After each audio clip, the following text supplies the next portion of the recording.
Cats, Cops, and C4. Bleh. Clean out that stuff from your breath first. Why you like food like that is insane. Vera mocks as Cenk grabs a special bun from a basket near the doors leading out of the mess hall. They were special little things, a recent attempt to help humanity fit in better with the galaxy at large. He pops the bun in his mouth and chews thoroughly before swallowing. The very mildly tasting of peppermint chemicals in it neutralize pretty much everything on his breath that Vera might find offensive, which was kind of the point, but also the downside of the things.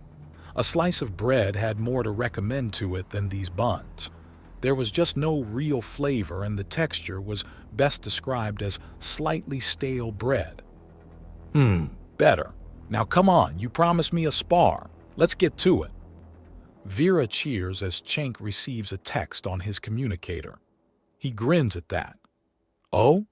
Did Linda get your little gift? She did, although there's a note chiding me for ordering human-sized portions. Cenk remarks as he texts that she can snack on the rest or save it for later. He then asks if she had any thoughts on the recording he made or if anything interesting turned up. The answer is that she calls him outright. Hey busy girl, I hope you like the food. You're on speaker.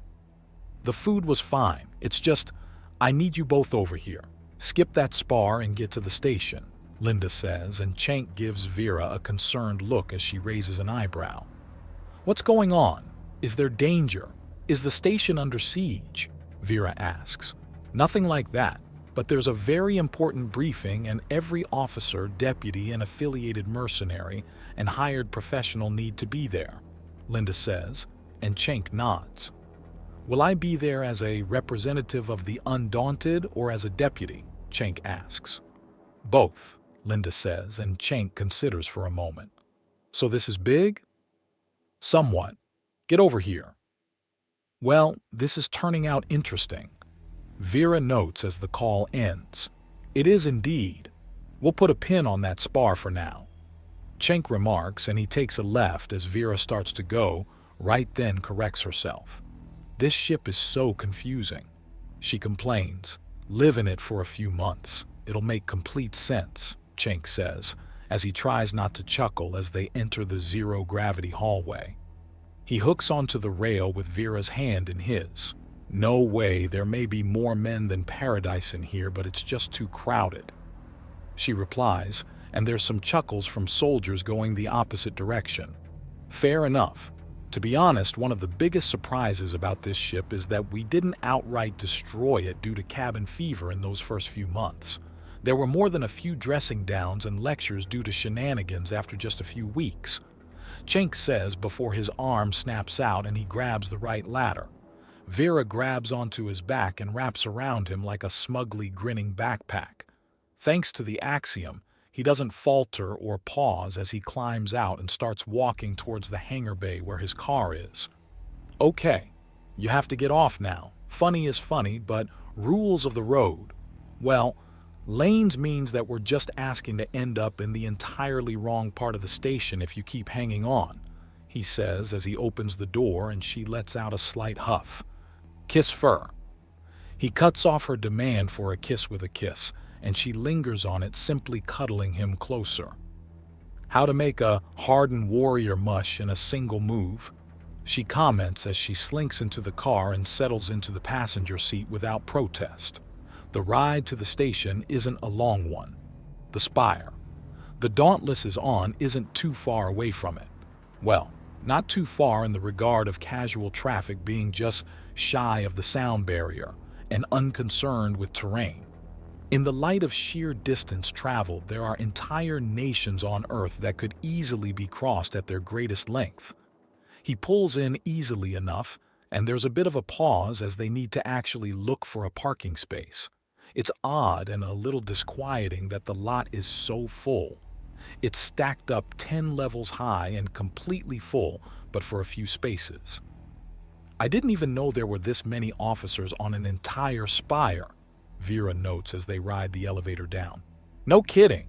Either our business with the shroud has kicked up a hornet's nest or something big is happening.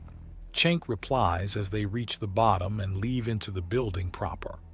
Most of the police station is seemingly abandoned, and there's a sense of movement and conversation in a nearby room. As they enter, they find that the room has been expanded to fit what appears to be nothing short of an army of patrol officers, detectives, investigators, secretaries, forensic scientists, and contractors of all stripes. There's a countdown on a large screen with another 10 minutes left on the timer, and it only takes a little scanning to find Linda. "Hey girl, what's going on?" Cenk asks as he and Vera shuffle up next to Linda. The Nagasha you arrested let us link a lot of things together. We have a much larger and much more frightening picture. I'll let the chief explain in full. So the shroud is an actual threat and not a big hoax. I half expected it to be an elaborate prank, Cenk says. After everything you saw? More hoping, to be honest. A hoax can be ignored or dealt with easily, but if the shroud is a real threat, then we have a problem. A greedy idiot or an aggressive idiot isn't a problem. A smart enemy isn't something that can be dismissed at all.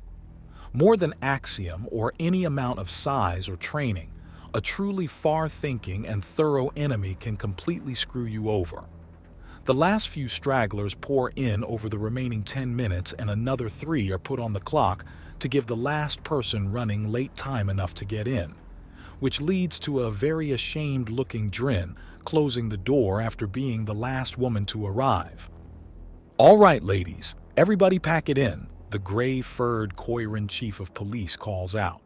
Teresa Bowman looks like a bearded collie, stood up and got as much silicone as she could before putting on business casual with a shoulder holster for a shock pistol. And while she has the fur on her arms trimmed down to manageable levels, it's so out of control on her head that it's borderline impossible to see where she's looking at any given moment. Rumor around the station was that she has cybernetic implants that could also fire plasma blasts. But that bit of information was normally accompanied by several snickers at the idea.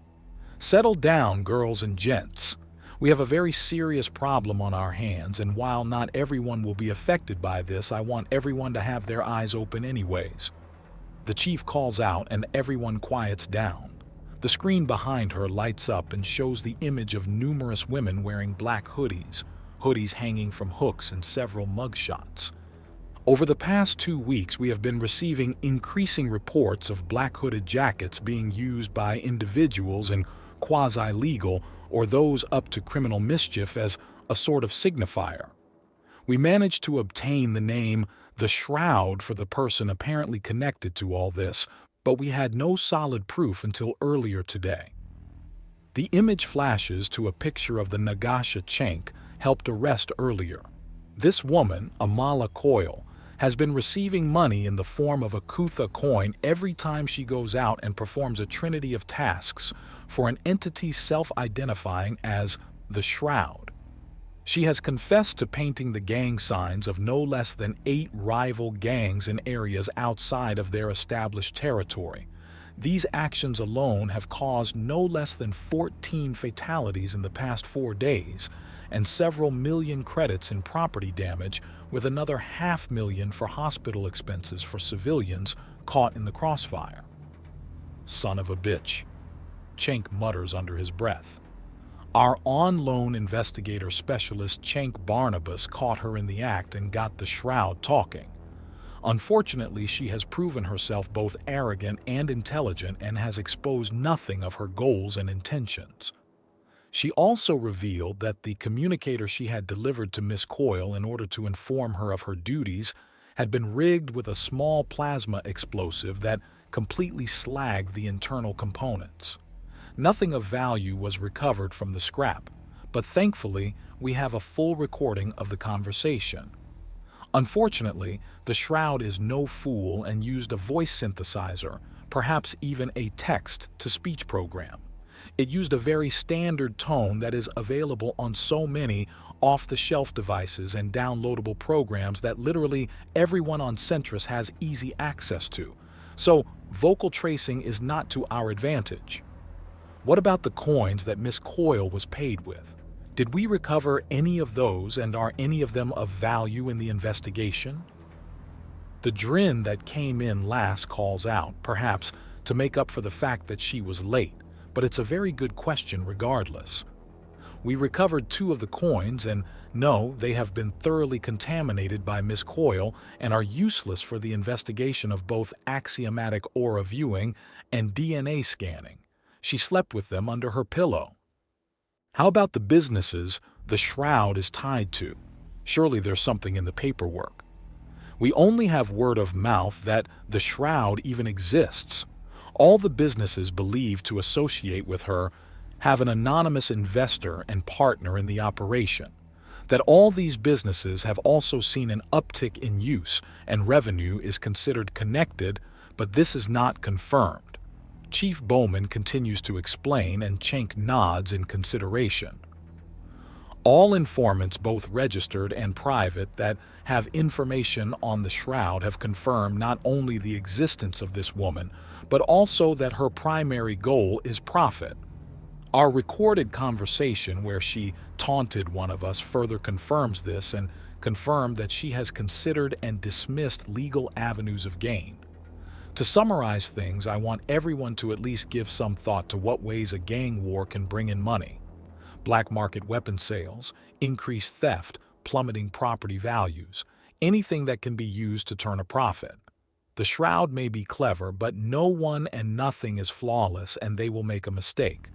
However, Annabelle, Moira, Jessica, and Linda, you and your teams are all to focus on the shroud in particular. Squeeze your contacts, get your deputies and contractors involved. Centris is an overpopulated mess on the best of days. We don't need some new lunatic stirring the pot in the hopes that a few extra credits fall out. The chief takes a bracing breath and looks over the room. Are there any questions before I finish this up? A recording of this briefing and all relevant information will be in your work emails by the time you get back to your desks or cars. Cenk raises his hand. Yes, Specialist Barnabas. If we get another chance to outright talk to the shroud, what should we do beyond tracing the call and recording it? Are there any specific questions that might prompt a useful answer? Any bit of information to try and angle for? Cenk asks. A very good question, and I'll be emailing everyone my answer once I have it. Incidentally, I'll be speaking with our psychological division about a proper answer to that. Are there any other questions? Chief Bowman asks, and there's no answer. Very good. Everyone back to your duties then. Well, this just got interesting, Cenk remarks as he stands up properly. I think it might be happening. Another awesome boss fight. Oh, maybe she's a dark Araminta and that's why she's the shroud, and we'll have to fight our own shadows pulled off the floor in a mirror match. Vera gushes and Linda sighs. Of course not. Let's not be overly excited. In all likelihood, as we close in on her, she'll just cut all ties and try things in another precinct's jurisdiction. It'll happen a few times until she finally makes a mistake and then we get her. But that's no fun. Don't you want to chase someone down across all of Centris and throw them behind bars for everything they've done? Vera demands. Of course, but the duty of law enforcement isn't a rush of danger and excitement. It's a slow, steady, and measured job that grinds down all the injustices and law-breaking into a fine powder that can be reused as something worthwhile, Linda counters.